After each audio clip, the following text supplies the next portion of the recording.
Hello students, good morning. हमने पिछली video में द इराक इन्वेंशन के बारे में पढ़ा था और व्हाट डज हेगेमनी मीन, हेगेमनी का मतलब क्या होता है इस बारे में पढ़ा था। हेगेमनी एज हार्ड पावर। और आज हम हेगेमनी एज स्ट्रक्चरल पावर के बारे में पढ़ेंगे। It can be classified in the following veg. तो फर्स्ट पॉइंट इसमें दिया गया है सी लेंस ऑफ कम्युनिकेशन, जिसको स्लॉग्स के नाम से जानते हैं हम। इसका पूरा मतलब क्या होता है? Sea lanes of a communication are the naval power of the hegemony to underwrite the law of the sea and ensure freedom of navigational international waters. तो यहाँ पर नवल पावर के बारे में बात की गई है। नवल पावर क्या होती है?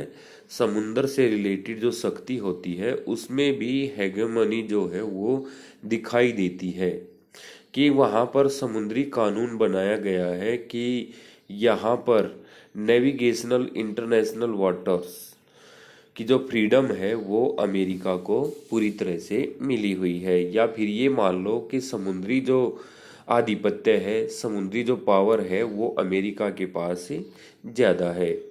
These sea routes are commonly used by merchant ships. और ये जो सी रूट्स होते हैं ये किसके द्वारा यूज किए जाते हैं? मर्चेंट शिप्स के द्वारा यूज किए जाते हैं। लेकिन यहाँ पर अगर डोमिनेशन की बात आती है तो डोमिनेशन किसका ज़्यादा है? अमेरिका का ज़्यादा है। यानी कि समुद्री मार्ग जितने भी हैं उन पर किसका अधिकार ज़्यादा है? अमेरिका का। इसके बाद सेकंड पॉइंट आता है internet is the direct outcome of a US military research project that began in 1950।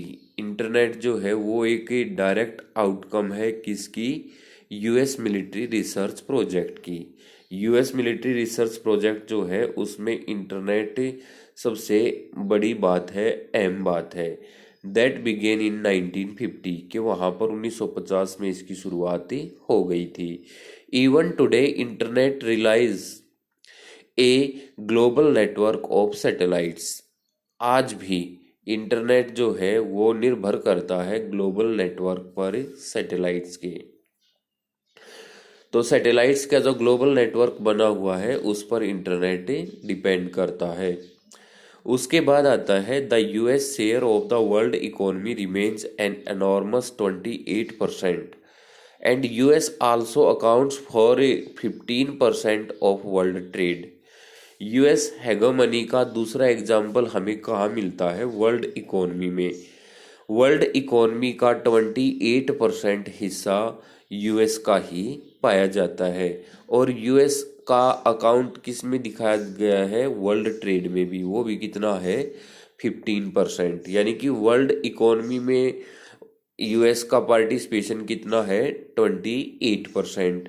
और अगर वर्ल्ड ट्रेड की बात करते हैं तो वहाँ पर 15% ट्रेड जो है वो अमेरिका का कंट्रीब्यूशन उसमें पाया जाता है। US have started the academic degree called the Master in Business Administration। US ने एकेडमिक डिग्री की शुरुआत भी की थी बिजनेस के क्षेत्र में। यानी कि बिजनेस एरिया जो था वहाँ पर पहली डिग्री किसने दी थी? US ने ही दी थी, जिसको हम MBA के नाम से जानते हैं। और आज लगभग सभी कंट्रीज में MBA की डिग्री करवाई जाती है, दी जाती है। सबसे पहले MBA कहाँ पर शुरू की गई थी? बिजनेस से रिलेटेड जो कॉलेज था वो कहाँ पर स्टार्ट किया गया था? अमेरिका में ही स्टार्ट किया गया था। और MBA की जो डिग्री थी वो सबसे पहले कहाँ पर दी गई थी? अमेरिका में ही दी गई थी। तो ये सारे क्या है? ये सारे के सारे ये मान लो कि भाई यूएस हेगेमनी को दिखाने वाली चीज़ें आई हैं। तो इनसे हमें पता लगता है कि यूएस हेगेमनी जो है वो वर्ल्ड में पूरी तरह से दिखाई दे रही थी। फिर आता है हेगेमनी एज सॉफ्ट पावर। हमने पहले हेगेमनी को हार्ड पावर के रूप में पढ़ा था, अब सॉफ्ट पावर के रूप में कि भाई सॉफ्ट पावर कहाँ कहाँ दिखाई देती है। तो to dominate world even in difference of cultural dimensions by movies TV serials. US hegemony को कहाँ पर दिखाया गया है? वर्ल्ड लेवल पर दिखाया गया है, और यहाँ पर कल्चरल डायमेंशंस जो हैं वो भी दिखाए जाते हैं। किसके द्वारा? मूवीज के द्वारा, टीवी सीरियल्स के द्वारा। यानी कि जो कल्चरल विस्तार है, यानी कि सांस्कृतिक विस्तार जो है वो भी मूवीज और टीवी सीरियल के जरिए दिखाया जा रहा है, बढ़ाया जा रहा है। सेकंड पॉइंट आता है, lifestyle of US is being adopted by many countries like eating stuff, living way etcetera. US का जो लाइफस्टाइल है वो भी दूसरे देशों के द्वारा अडॉप्ट किया जा रहा है।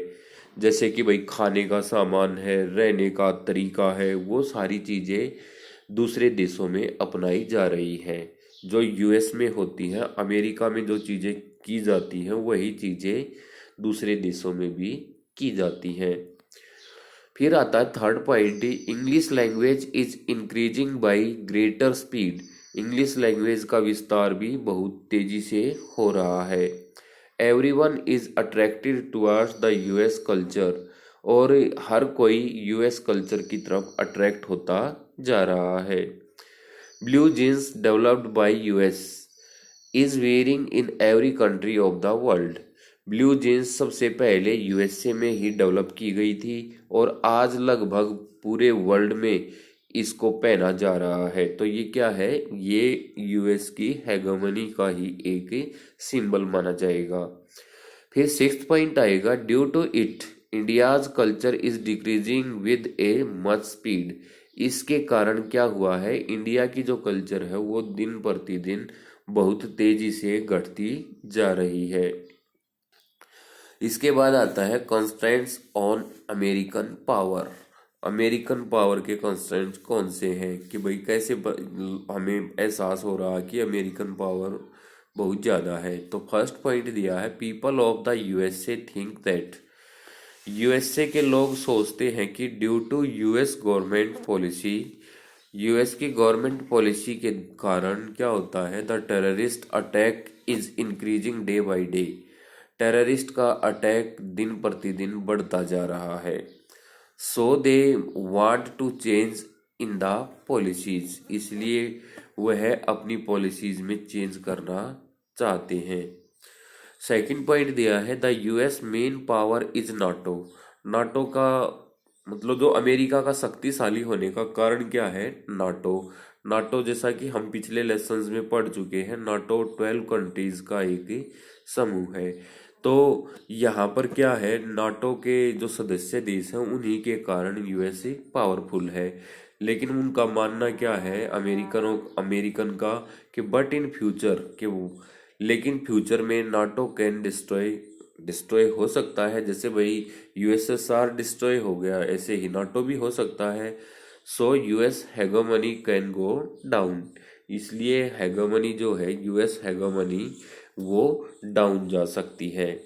थर्ड पॉइंट दिया है, system of A division of powers among the 3 branches of government. तो यहाँ पर एक ऐसा सिस्टम बना रखा है जहाँ पावर्स को डिवाइड किया गया है 3 ब्रांचेस ऑफ गवर्नमेंट में। यानी कि गवर्नमेंट की 3 ब्रांचेस बना रखी हैं, उनमें पावर्स को डिवाइड कर रखा है। 3 ब्रांचेस कौन सी हैं? President, parliament, judiciary, control one another. फिर आता है, so many hurdles are generated among them. इसलिए बहुत सारी मुसीबतें, कठिनाइयाँ, हर्डल्स मीन्स कठिनाइयाँ, आर जनरेटेड पैदा होती हैं कहाँ पर? उन तीनों के बीच। फिर आता है fourth point, terrorism is also one of the drawbacks for the US. Terrorism भी यूएस के लिए एक बहुत बड़ी ड्रॉबैक्स है, बहुत बड़ी दिक्कत है। दे फॉट मैनी वार्स, उन्होंने बहुत सारे युद्ध लड़े हैं, but did not eliminate terrorism completely, लेकिन वह टेररिज्म को पूरी तरह से ख़त्म करने में नाकामयाब रहे हैं। यानी कि अमेरिका ने लड़ाई बहुत लड़ी है, लेकिन वो पूरी तरह से आतंकवाद को ख़त्म नहीं कर पाया है। तो आपने इस लेसन को अपनी नोट टेक्स्ट बुक से दोबारा से फिर पढ़ना है। ना समझ आए तो आप ऑनलाइन क्लास में डिस्कस ही कर लेंगे। Thank you.